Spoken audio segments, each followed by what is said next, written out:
Hi, welcome back to the splendid internet. And today I'm going to read a scary story and see what we think about it. So, the title is I Keep Trying to Kill Myself, but It Never Works. Okay, well, let's see. Something always goes wrong. I've tried to drink bleach, I've tried to overdose on cocaine, heroin, fentanyl. I've tried to slit my wrists. I tried to shoot myself.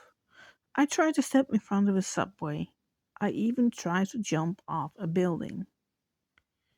See, it's not the fact that you did all that, it's that you said you tried. And, when you say you try, you usually fail. You're just gonna have to do it.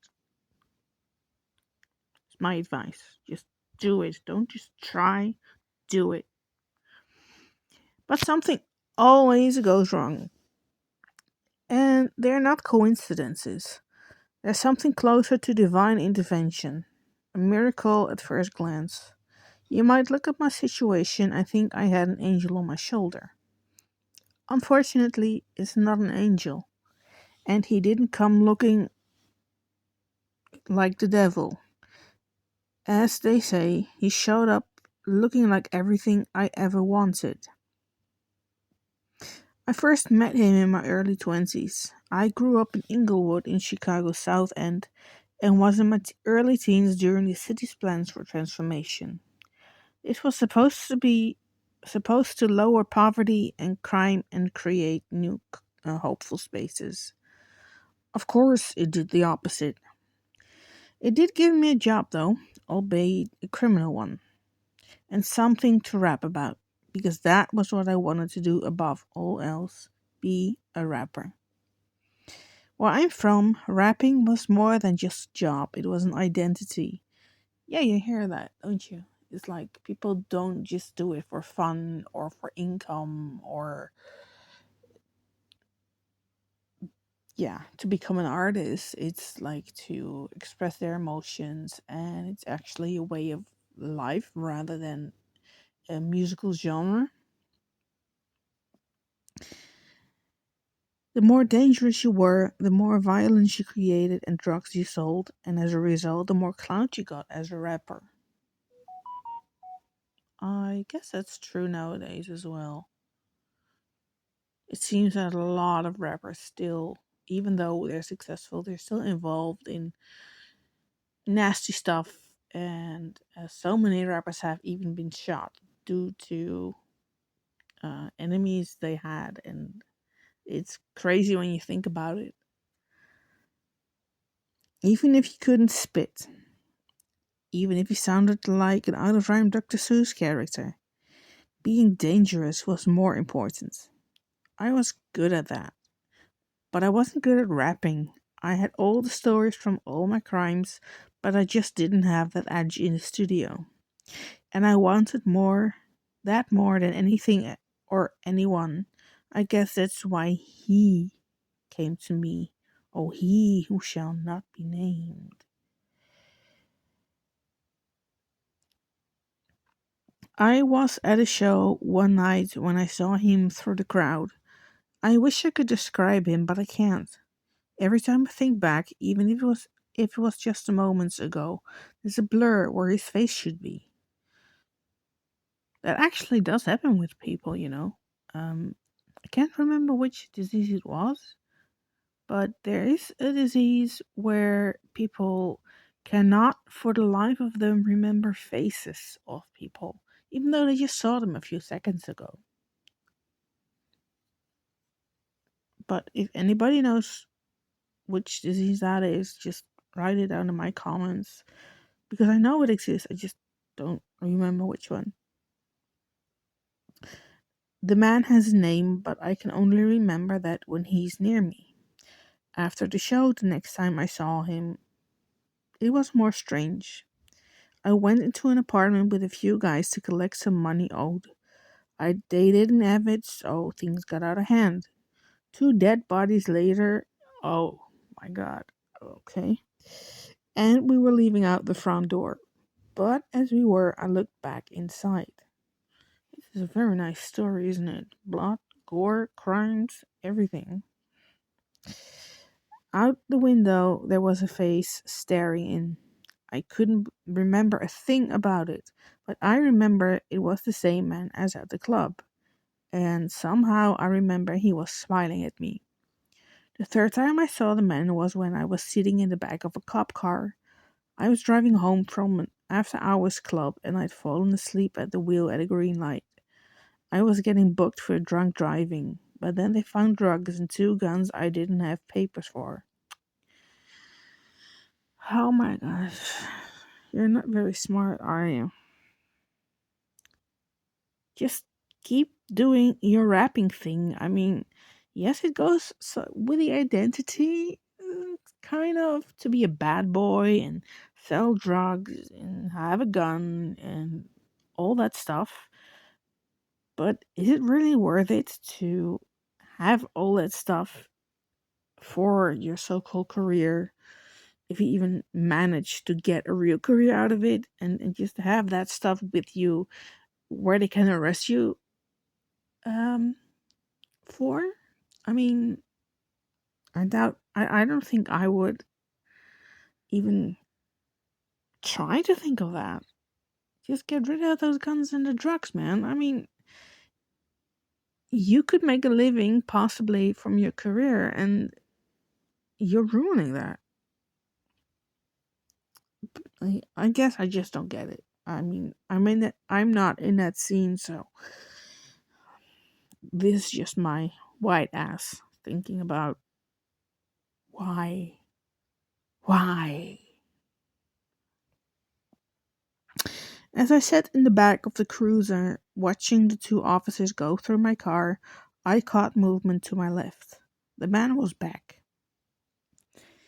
He was staring at me inches from the window. He said something and I couldn't hear it, but somehow I knew what he said. He asked if I wanted out. I said yes. He opened the door and offered his hand. I discovered the handcuffs gone, holding my wrist behind my back, were now gone. I took the man's hand and he led me away from the car. I kept expecting to hear the cops behind us yelling for us to stop and get down, but they never did. We turned down a corner street I'd never seen before, and all of a sudden we were in a dive bar at a back table. I was so twisted from the earlier partying that the insanity of it all was really hitting me at the time. I haven't partied at all, and the insanity of it all is hitting me already. I can't even imagine what it would do if you were really hammered and high and go through it for real. I just didn't know who the guy was or what he was about. Then I felt my back pocket and realized my wallet was in it. I could have sworn the cops had taken it. I slurred out a jumble of words asking the man about the police. They had all my stuff, including my car. All he said was, "Don't worry about them. They don't remember. Your car will be in your driveway when you wake up." I asked him how. Why was he helping me? He told me I had a gift, that I needed to use that gift and that it would help me if I wanted him to. I said I did. He stuck out his hand for me to shake it, and I did. The next thing I remember was waking up in my bed. My car was in the driveway and everything was in it. I wasn't sure if I'd had a nightmare about him after seeing him those two times, or if I'd really been sitting in a dive bar with someone who helped me escape from a police cruiser. Yeah, I would probably assume it was just nightmares and not real. I mean, this shit just doesn't happen. It just doesn't. Then one of my boys called. He just gotten a chunk of studio time out of the blue, and he wanted me to use it. From there, it was an avalanche of good fortune. A new sound tech was hired on earlier that week and available to work with us. And the studio had just renovated and gotten some brand new equipment.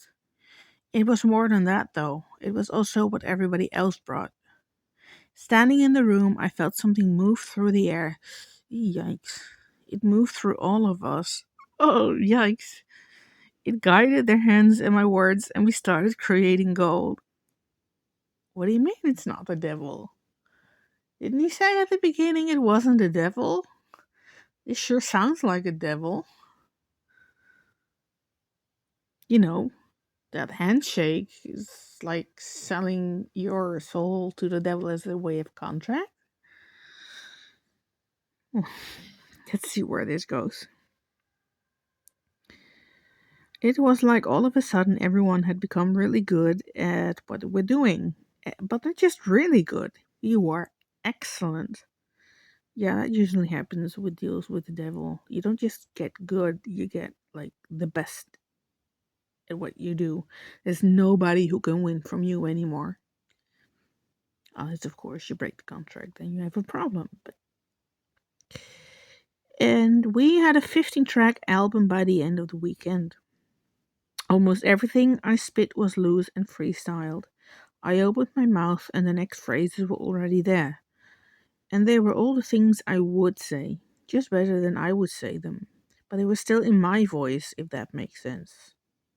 Yeah, it makes sense. It's like somebody is in your head saying those words for you and moving your mouth for you. But because you have the voice that you have, it comes out in your voice. Even though it doesn't feel like you're the one who is saying those things. And I guess in a way you're not, because you sell your soul to someone. Let's just for argument's sake say it is the devil, and he is the one putting all those thoughts in your head and making sure that those thoughts come out of your mouth with your voice. Because it would be weird if your voice would sound completely different than what it had done before. I mean, it happens. Look at Madonna in her early years, where she had this higher pitched voice, and then she took some singing lessons and she actually started to sing in a deeper voice, and you could hear that she had voice training. In this case, not so much. I mean, it like changed from one day to the next. Well, that's not usually how it goes. If you want to sing, you're not like bad at one day and then excellent the very next.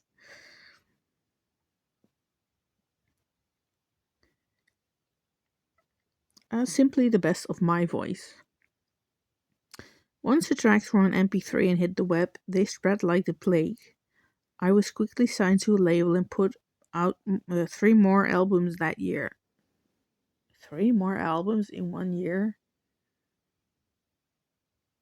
If I were a fan, I probably, I don't know if I would be happy or if I'd feel a little bit overwhelmed, because there is something to actually having to wait for a second album to come out, and then it finally comes out, and the anticipation is just part of what makes it fun to wait for a new album.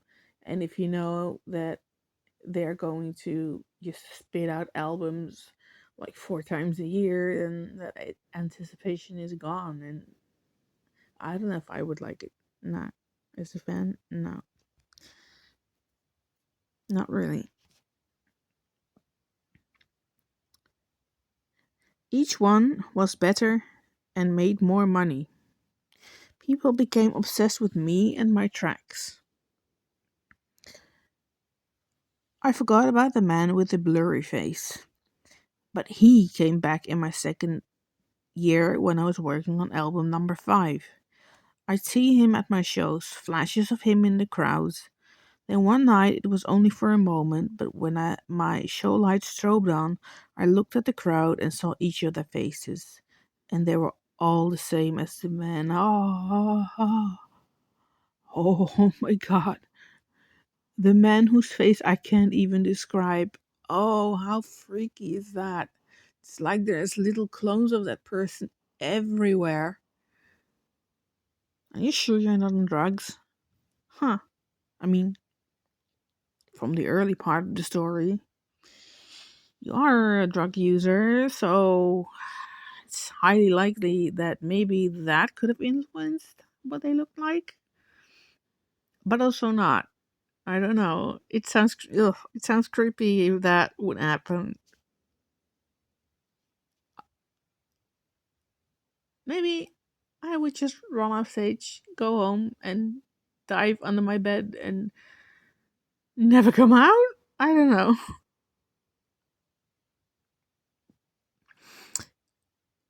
Then the strobe switched and the crowd's faces all morphed back to normal. I didn't and couldn't forget about the man after that. Not long after, I got into trouble with the cops again. I may have become successful, but it caused the bloating of my ego, yep, and unleashed my trigger finger. I was still living a gang life outside of the studio. See, told you. Because I still needed content to rhyme about.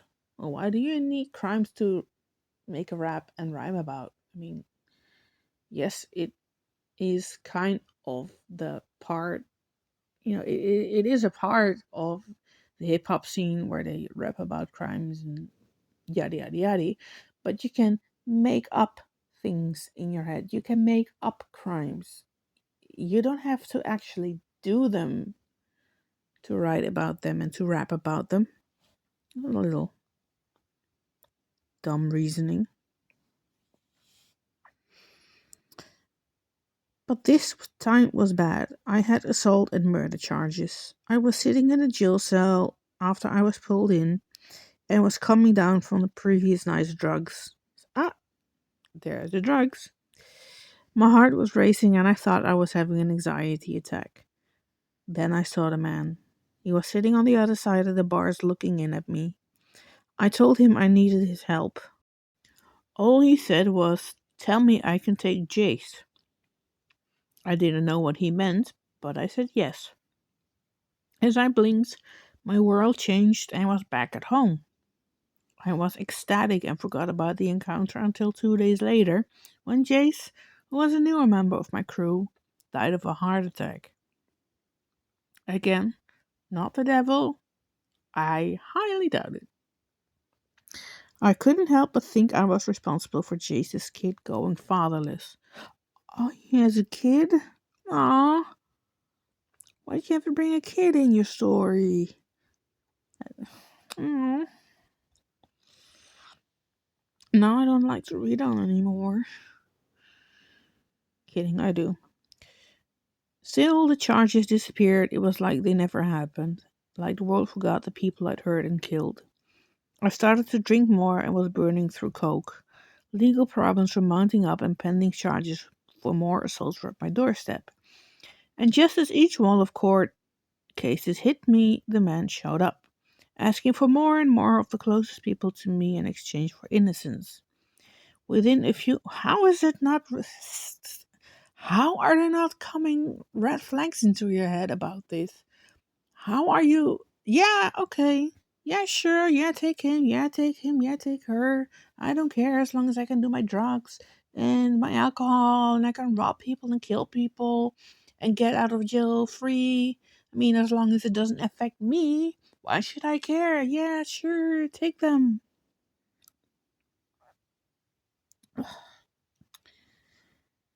Within a few months, I'd lost everyone except for my brother Trey.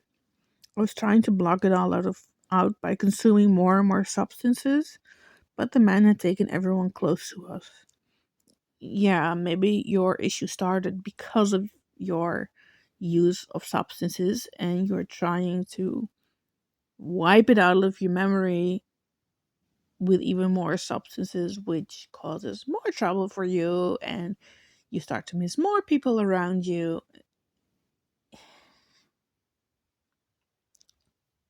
You sound a little dumb, if I may say so. Even if I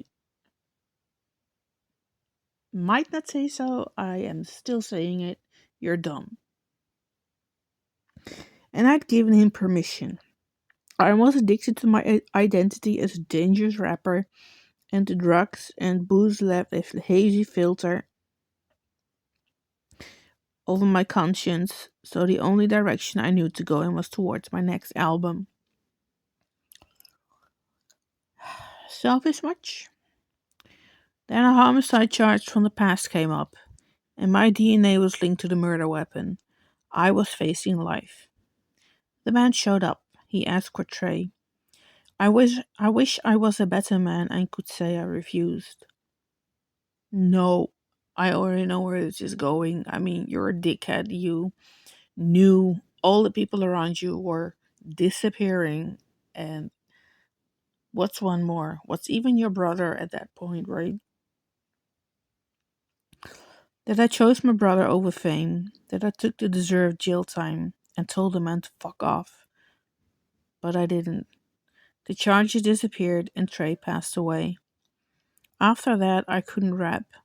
I couldn't really do anything. Everything felt pointless. It's when I started to think about suicide. But the man won't let me die. Every time I try, he's there, laughing at me, switching my bleach to milk, my drugs to water, my blades to wax, and my guns to toys. The subway to my hallway. The subway to my hallway? Yeah, sure. The subway to my hallway and the building roof to my couch. He wants me to live with it all and keep feeding him more. I work by myself now. I don't utter more than a few words to anyone because I know the man is always watching. And he's not just taking the people I care about anymore. They're all long gone. Now, anyone I meet or talk to is unsafe. Even you. Ooh. Should I be afraid now?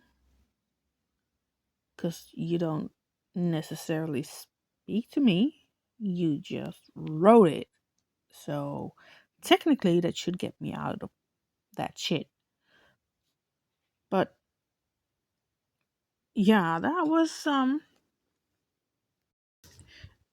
a story.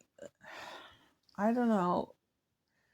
It had many stereotypes in it, drugs, rappers doing crimes, rapping about their crimes, and also he's the devil, but he's not the devil. But it's very apparent that you gave him a handshake, which counted as a contract, and that made him the devil. So, it, anyway, yeah, I mean, it wasn't a bad story. I mean, don't get me wrong, I liked reading it.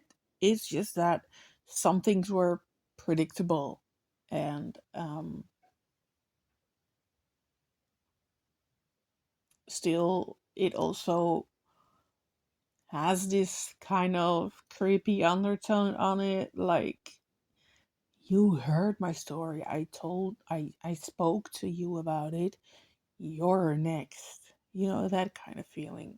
It does give a little bit of that, but it is a good story, and I liked reading it, and I hope you liked to join me reading it to you. I mean, I know you can read by yourself, but I still hope you enjoyed listening to me telling the story and giving my little thoughts on it in between and afterwards. I hope to see you soon back here at the splendid internet, and we get to do maybe some more creepy stories because I have to say they are nice. Yeah, there are very nice ones out there. But for now, it's enough. I am going to say goodbye, good night, have a good weekend because it is Friday, and I'll see you later. Bye.